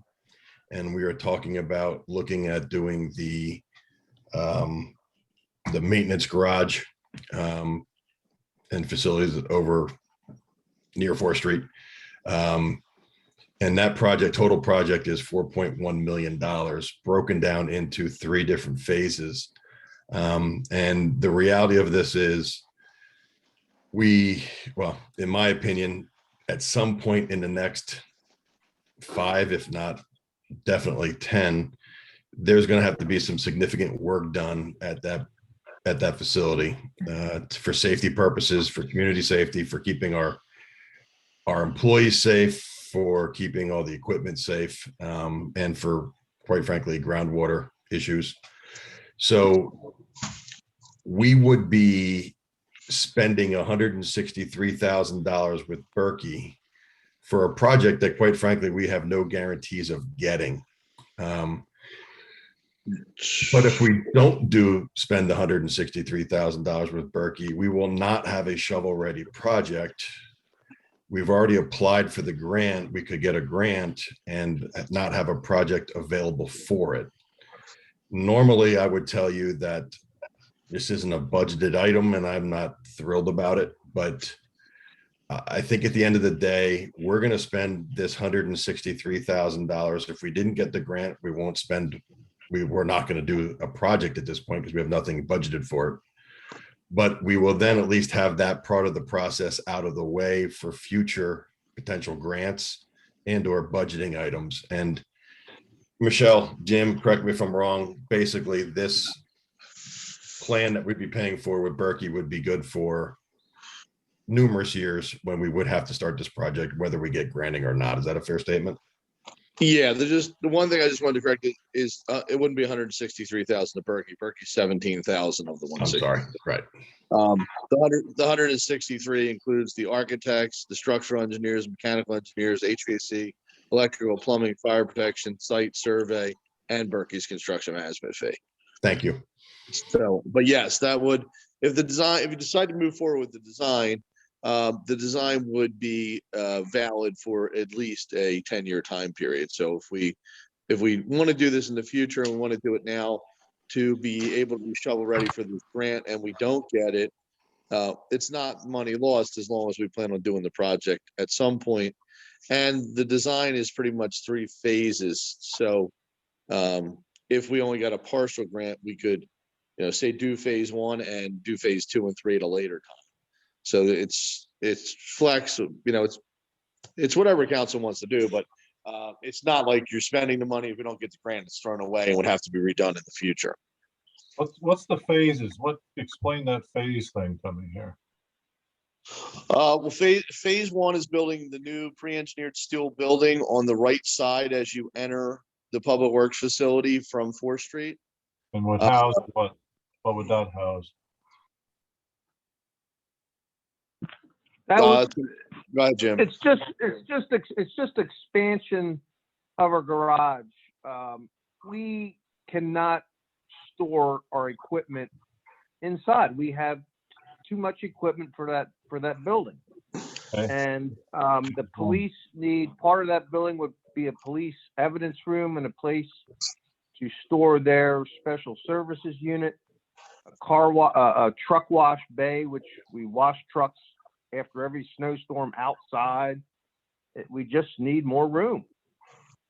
All right, And what's phase two? I have a photo presentation ready. I don't think we need to look at it tonight, but if anybody's interested at the next infrastructure meeting, comparing our existing facility to some of our neighboring friends at Cumru and Shillington, just so you can see what we're up against. Yeah, what are the other two phases?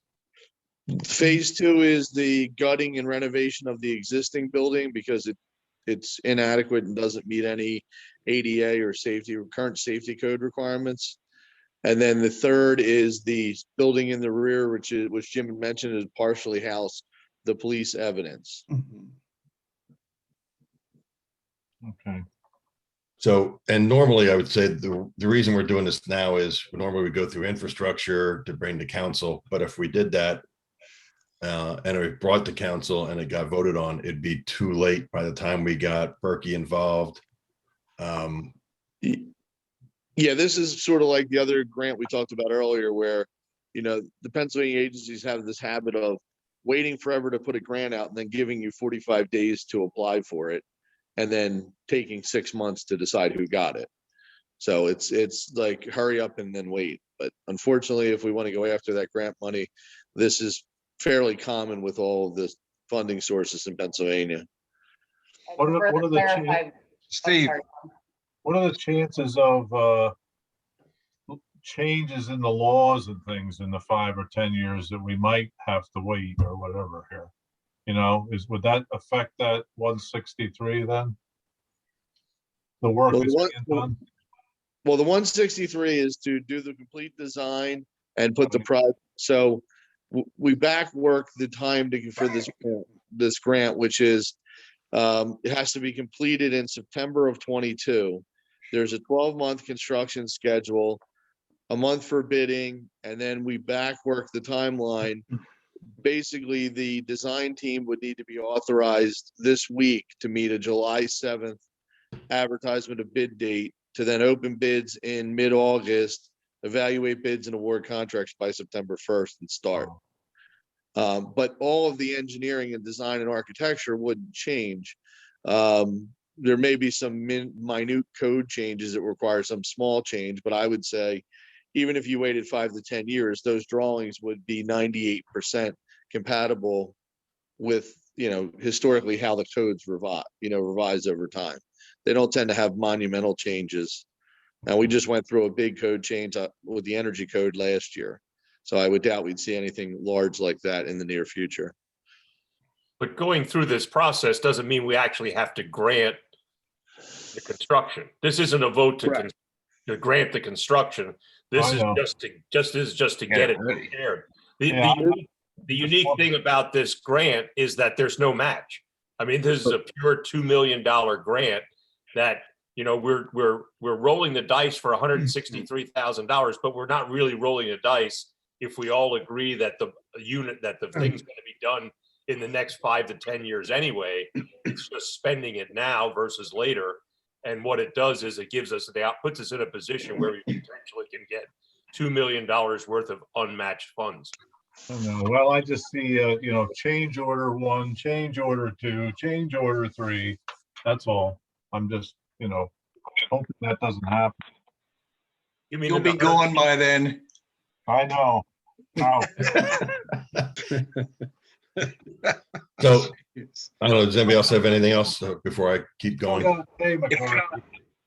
If I could throw my 2 cents in here, and Jim McCarthy and Michelle, correct me if I'm wrong, but when we went to get grants from PennDOT for 4th Street, and we went to them with plans, I think the secretary of PennDOT, I'm not positive, but she said, well, we we never really see plans at this stage of the game. So they were impressed that, okay, we believe in this project. Here are the plans. We want to do it.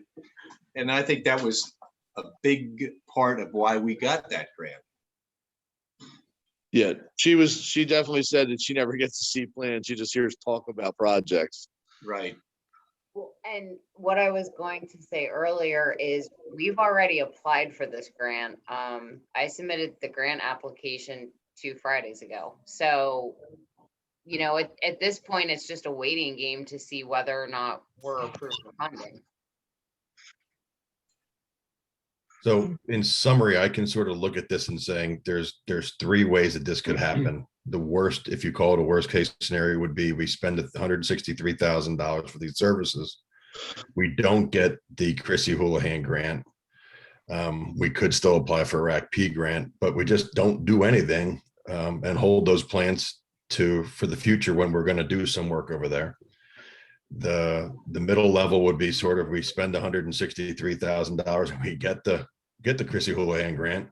Well, we would do phase 1 because I believe we said, Jim, phase 1 is about $2.1 million. Yeah, it's roughly 50%. Yep. So we'd have, you know, right off the bat, we'd have 2 million of the $2.1 million covered for phase 1. And then we could just start budgeting for phases 2 and 3 and putting money away in reserves for future expenses. And then the best case scenario, we're not sure how this would work yet, I don't think, is we spend 163, we get the 2 million from the Chrissy Houlihan grant, and then we apply for the RACP, which has a 50% match, but we could use the Chrissy Houlihan money for our part of the match grant, which would be taking the cake and the icing and the candles and everything else with it. Will it happen? Probably not. But at the end of the day, I think those are the 3 scenarios. I will also tell you that in my finance and admin meeting, we all recommended that we take the Equus funds of $341,000. And what we're doing in there is to say, hey, we have unbudgeted income. And we now always know that we always have, for whatever purpose, whether it's the steps or the bollards at the baseball field or something like this, we now have unbudgeted expenses. And it's nice to know that if we did that, we would be using the unbudgeted income. I know it's still our money. I know it's still our taxpayers' money, but we'd be using unbudgeted income to offset unbudgeted expenses. So I don't know, do anybody else have any other discussion on this? I think you can put that in the form of a motion, Steve. Okay, so then I will make a motion that we move forward, and Jim, you're gonna have Jim McCarthy gonna have to help me with this, but we pay the $163,000 for construction management services agreement and everything and all the tests and plans that go with it. It would be for all the pre-construction design and bidding services. Okay, so I'll make that motion that we spend $163,000 for that purpose that was just stated, with the hopes that we'll get some grant funding. Second. And we have a motion and a second. Michelle, would you, or Melissa, please give us a roll call vote, please. Councilmember Boucher, Yes. Councilmember Woodward, Yes. Councilmember Brunner, Yes. Councilmember Jenks, Yes. Councilmember Menon, Yes. Councilmember Durr, Yes. and Council President Mull. Yes. Motion carries. I would also then suggest that we also take the motion that we just had a while ago of taking that $341,000 and putting it in a reserve, that we carve out $165,000 from that and create a reserve for this so we can monitor the progress of the project. Is that a motion? Yes. I'll second it. All those in favor, please signify by saying aye. Aye. Aye. Have it. Okay. Okay. Is that it, Pat? Yes, sir, that's it. Thank you. Okay, you're welcome. All those in favor of accepting the manager's report, please signify by saying aye. Aye. Aye. Ayes have it. The next item on the agenda is the treasurer's statement of operation for the general fund, the Bureau of Water, the sewer fund, highway aid, refuse and recycling, and the road tax fund. Comments on that, Greg? Yeah, just quickly, I have another comment first, though, and I sent Steve and you, Tom, each tried to send you a message. I believe during the finance report, isn't it proper at this time that council has to accept the audit? Oh, You could make a motion to accept the audit. Because I think that's done every year. Yes. Steve, do you want to make that motion? okay. So I'll make a motion that we accept the Herbine and Company annual audit for 2020. Do we have a second on that? Those in favor, signify by saying aye. Aye. Ayes have it. Okay. All right, I just want to make one comment. If you look at the pages up on the screen here, the fund summary, the report, the audit report showed positive numbers. It's kind of rolling over into the current year. If you look at the center, the March year-to-date net, you have a loss of 160,000, basically at the bottom. We're a third, 1/4 of the way through. If you multiply that times 4, I don't think we're anticipating a lot of big variances in there. You get 640,000 deficit against a budget of almost 1.5 million. So we're not doing so poorly through the first quarter of the year. But that's all I wanted to point out. Any other questions on the treasurer's report? All those in favor of accepting that report, please signify by saying aye. Aye. Next item of business is the accounts payable of the money we spent last month for the general fund, the Bureau of Water, the sewer fund, the refuse and recycling fund. Any questions on the bills? Is this the checks? Yeah. On page 2 there, when we do this American Red Cross there for CPR, is that for 4 different officers? Is that for the whole department, or what is that? 4 checks for 150. Does anybody know? I know Officer Phillips did pay a total of $600 for, I think it was for Rubiel Estevez to get certified to be a CPR instructor. And we're going to be applying through our Benecon Wellness Grant for reimbursement of that. For the 600. Yes. Why didn't we write a check for 600? That's all I'm wondering about. Why is it 150 for 4 times? What's that? I'm not entirely sure this is the same thing, and I don't think Chief Phillips is on the call anymore that he can No, answer that. all right. Well, I was just wondering if that meant.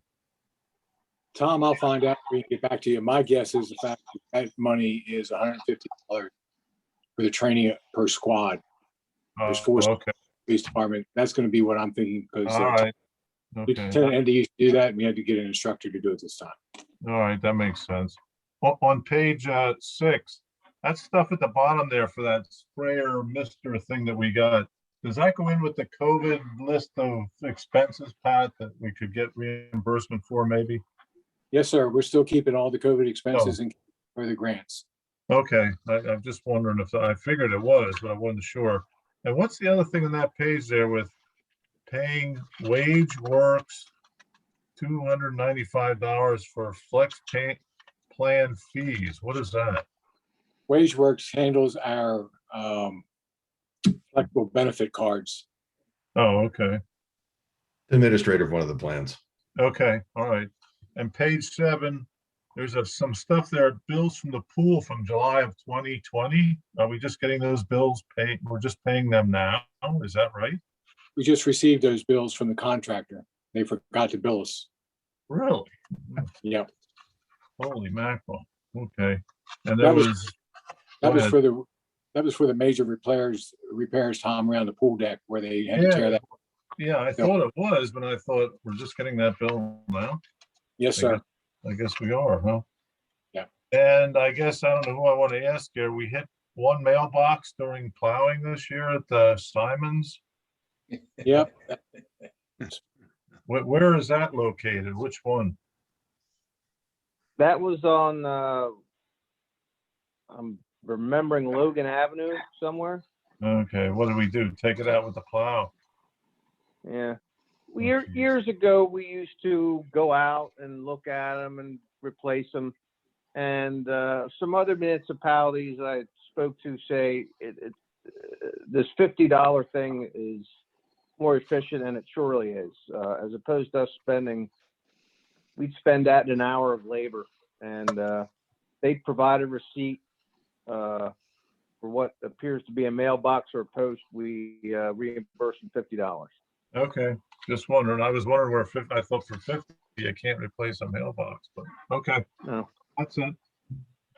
Hey, if we only had one, that was Yeah, good I work. know. A lot of snow. I know, it's true. Question on page 150. I see a list of all the restaurants and then high strength tests. Yeah. And it totals $3,266. What's that? What page? Right here. We Page sample, 150. we contract out with MJ Ryder to sample the sewage from all our restaurants twice a year. And the analysis of that is part of a calculation that we surcharge those restaurants depending on how nasty their sewage is. So there is an expense there, but we more than recoup that in a surcharge that these restaurants pay based on the information. Okay, I just hadn't noticed that before, so, okay. Okay, is that it for accounts payable? All those in favor of accepting the accounts payable report, please signify by saying aye. Aye. Ayes have it. Tax collectors report. Any questions on that? All those in favor of accepting that report, please signify by saying aye. Aye. Have it. Any other business to be brought before council this evening? Just a quick typo change here on the sheets that we had public comments where they were recorded and then reviewed and some action item was taken. Okay. I just happened to notice under the last council meeting, one from Mr. Jadik, and I think it's a typo. He claimed borough representatives are still practicing misogyny, bigamy, and xenophobia. Should that be bigotry? Yes. Yes, it should be bigotry. Bigamy is something else. Well, I know that. I just, neither one's a good thing. So I'm just saying.